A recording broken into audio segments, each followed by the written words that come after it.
Yang pertama yaitu behave ethically. Perusahaan berdiri di daerah sekitar suku Dayak, Bugis, serta Melayu.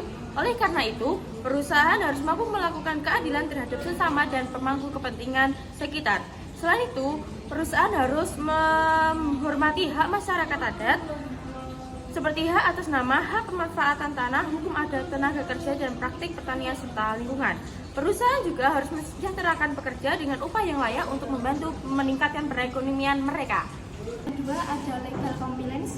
Jadi PT Kelapa Sawit Berkelanjutan harus memastikan kepatuhan terhadap semua peraturan hukum yang berlaku, termasuk hak atas tanah masyarakat adat, standar tenaga kerja, persyaratan lingkungan.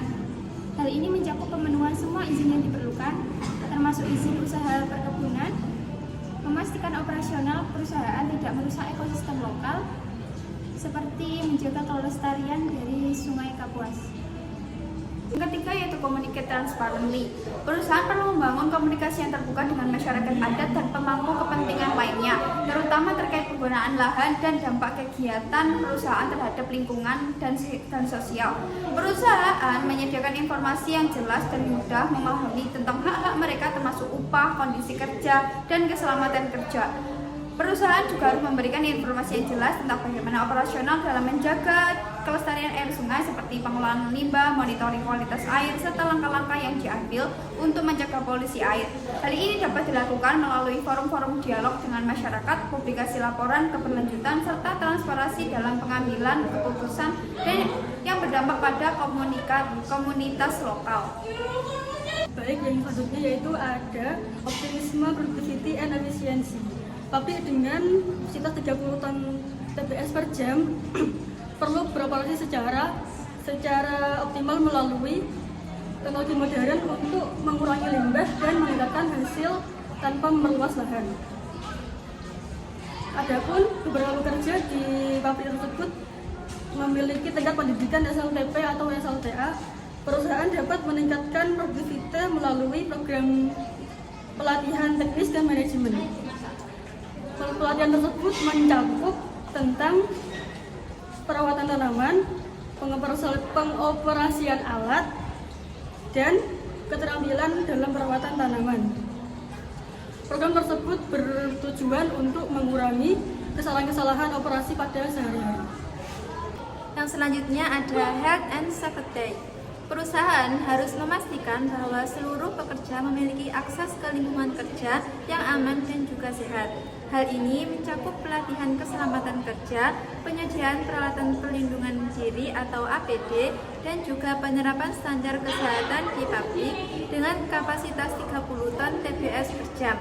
Mengingat infrastruktur kesehatan yang belum memadai, perusahaan juga perlu menyediakan akses ke fasilitas medis dasar baik untuk pekerja maupun komunitas sekitar. Kemudian selanjutnya yaitu ada RSPO prinsip 6 dan juga prinsip 7. Di sini terdapat 5 poin. Yang pertama yaitu rencana kesehatan dan keamanan kerja atau K3 yang didokumentasikan, dikomunikasikan secara efektif dan dilaksanakan. Kemudian poin selanjutnya yaitu dilakukan penilaian resiko terhadap semua operasi untuk mengidentifikasi persoalan-persoalan K3 tersebut. Didokumentasikan juga dan dilaksanakan secara rencana dan prosedur mitigasi. Kemudian poin selanjutnya yaitu dipantaunya efektivitas rencana K3 untuk menangani resiko kesehatan dan keselamatan bagi orang-orang yang terlibat, seperti semua staf pekerja petani plasma, pemasok buah luar, dan pekerja kontrak mendapatkan pelatihan sebagaimana semestinya.